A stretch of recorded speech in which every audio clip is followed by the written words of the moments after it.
Good morning, students. Today we are going to learn chapter 5 Rocks and Minerals.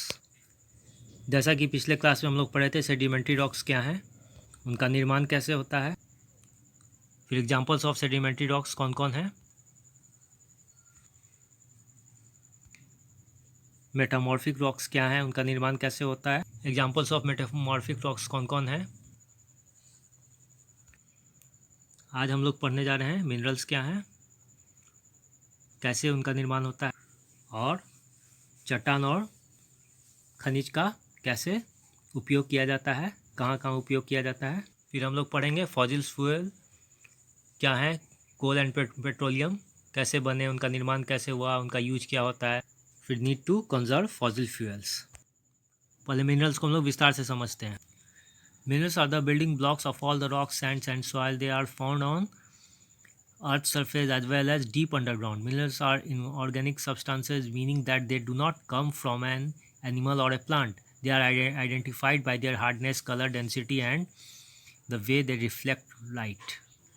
ये खनिज जो है ज़मीन के अंदर पाए जाते हैं। ये खनिज जो होते हैं सभी चट्टानों, फिर रेत हो गए, मिट्टी के निर्माण खंड कहलाते हैं। ये पाए जाते हैं पृथ्वी की सतह में, साथ ही साथ भूमि के गहराई में। ये क्या होते हैं, अजैविक पदार्थ होते हैं। इसका मतलब होता है कि ये जानवर और किसी पौधे से नहीं प्राप्त होते हैं। इनकी पहचान की जाती है कठोरता से, उनकी कठोरता से। फिर रंग हो गया, उन मिनरल्स का रंग से पहचाने जाते हैं। फिर उनका घनत्व हो गया, और फिर जिस तरह से वो प्रकाश को प्रतिबिंब करते हैं। काफ़ी खनिज हम लोग के चारों सैकड़ों पाए जाते हैं। सैकड़ों जो नमक हम लोग खाते हैं भोजन में, वो भी एक तरह का मुख्य खनिज होता है। कुछ मिनरल जैसे कि सोना, चांदी, तांबा, प्लेटिनम, ये सब कुछ धातु होते हैं जिन्हें धातु वाला खनिज बोला जाता है। इस तरह के धातु वाले खनिज प्राप्त होते हैं अयस्कों से, जिसे ओर्स बोला जाता है। धातु वाले खनिज जैसे कि आयरन, लोहा हो गया, एल्युमिनियम हो गए, फिर तांबा हो गया, ये जस्ता हो गए। ये इन्हें यूज़ किया जाता है बनाने के लिए। मशीन्स हो गए, फिर सिक्के हो गए, तार हो गए, बर्तन हो गए इत्यादि। और चांदी और सोना को बनाने, ज्वेलरी बनाने के, आभूषण बनाने के काम में उपयोग किया जाता है।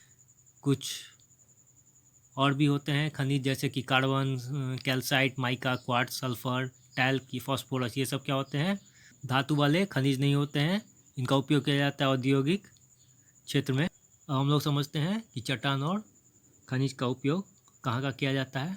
ज़्यादातर जो भी सामग्री हम लोग अपने डेली लाइफ में देखते हैं वो क्या है, खनिज है और चट्टान होते हैं। उदाहरण के लिए the house where we live is constructed by bricks, cements, iron, marble and ceramic tiles. जो घर हम लोग रहते हैं वो उनका निर्माण होता है ईंटा हो गया, फिर सीमेंट हो गया, लोहा हो गया, मार्बल हो गया और चीनी मिट्टी वाले टाइल्स से। जो बर्तन हम लोग उपयोग करते हैं खाने के लिए वो या तो लोहे के बने होते हैं, या एल्युमिनियम के, या चांदी के। ये सब खनिज से बने होते हैं। कीमती चट्टान जिसमें शामिल होते हैं रूबी, डायमंड, हीरा हो गया, फिर पन्ना हो गया, सफ़ायर। ये सब क्या होते हैं, ये जेम स्टोन होते हैं। ये सब उपयोग किया जाते हैं जेम स्टोन बनाने के लिए। फिर जीवाश्म ईंधन जिसे बोला जाता है फॉसिल फ्यूल्स, जैसे कि कोयला हो गया, पेट्रोलियम, ये सब प्राप्त किए जाते हैं चट्टान से। ये भी बहुत उपयोगी होते हैं हम लोग के लिए। जैसा देख रहे हैं फिगर में क्या है, कोल है जिसे कोयला बोला जाता है। अब हम लोग देखते हैं फॉसिल फ्यूल्स यानी कोल एंड पेट्रोलियम जो होते हैं, जीवाश्म ईंधन जिसे बोला जाता है, उनका निर्माण कैसे होता है। इनका निर्माण होता है प्राचीन पौधे और जानवरों से, जो कि धरती के अंदर जलाए हुए रहते हैं गहराई में लाखों साल तक। काफ़ी लंबे समय के बाद गर्मी और दबाव के कारण ये अवशेष जो हो जाते हैं जीवाश्म ईंधन में बदल जाते हैं। कोयला हो गया, पेट्रोलियम हो गया और प्राकृतिक गैस, ये क्या हैं? 3 तरह के जीवाश्म ईंधन हैं जो कि पाए जाते हैं प्रकृति में। अब हम लोग देखते हैं कोयला क्या। कोयला एक तरह का सेडिमेंट्री चट्टान होता है। इसका निर्माण होता है पौधे के अवशेष। Millions of years ago, there were thick forests on earth growing in swamps. As the trees of the forest died, they got buried in the swamps.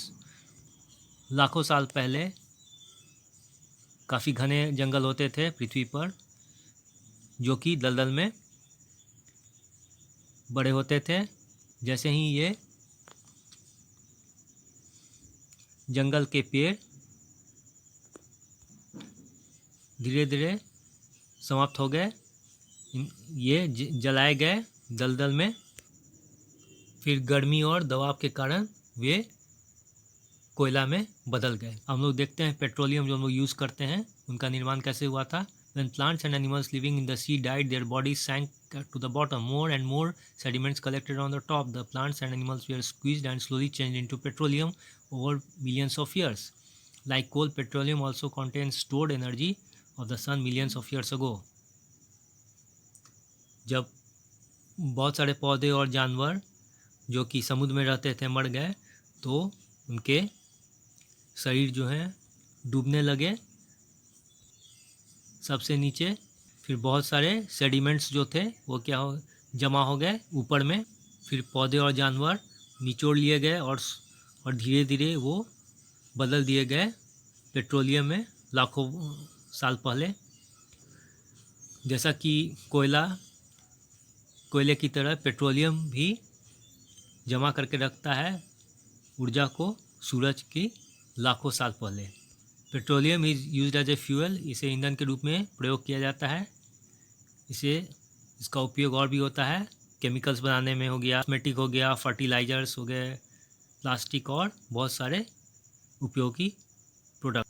अब हम लोग देखते हैं कि कैसे हम लोग फॉसिल फ्यूल्स को हम लोग बचा के रख सकते हैं। Coal and petroleum are our valuable minerals wealth. However, they take millions of years to form and are limited. If they are used excessively, they will deplete and never be available again. It is therefore important to conserve them using alternative sources of energy when possible. कोयला और petroleum हम लोग के लिए valuable mineral हैं। इन्हें लाखों वर्ष लगा था बनने के लिए और ये कम मात्रा में हैं। और इनका उपयोग ज़्यादा किया जाए तो ये समाप्त हो जाएंगे और फिर उपलब्ध नहीं हो पाएंगे। इसलिए आवश्यक है कि इन्हें बचा के रखा जाए और वैकल्पिक स्रोत का ऊर्जा का प्रयोग किया जाए जब भी मुमकिन हो। Also burning so much of fuel release harmful substances as smoke and poisonous gases in the air causing pollution which can result in dangerous diseases. बहुत सारे ईंधन को जलाने से उसमें से हानिकारक गैस निकलते हैं, जैसे कि धुआं और जहरीले गैस जो हवा में फैल जाते हैं, जिससे प्रदूषण उत्पन्न होता है और बहुत सारे खतरनाक बीमारियां हो जाती हैं। इसलिए हम लोग को इस तरह के जीवाश्म ईंधन को बचा के रखना चाहिए विवेकपूर्ण तरीके से और ऊर्जा के नवीकरणीय स्रोत का उपयोग करना चाहिए, जैसा कि सूरज हैं, पानी और हवा। ये असीमित होते हैं और इसी तरह का प्रदूषण उत्पन्न नहीं करते हैं। आज की क्लास में हम लोग समझे मिनरल्स क्या हैं, उनका निर्माण कैसे होता है, चट्टान और खनिज का उपयोग कैसे किया जाता है, कहाँ कहाँ किया जाता है, कौन कौन तरह के होते हैं। फिर फॉसिल फ्यूल कौन कौन हो गया, कोल और पेट्रोलियम का निर्माण कैसे होता है, और इन फॉसिल फ्यूल्स को हम लोग को कैसे क्यों हम लोग को बचा के रखना चाहिए, ये हम लोग अच्छी तरह समझ चुके हैं।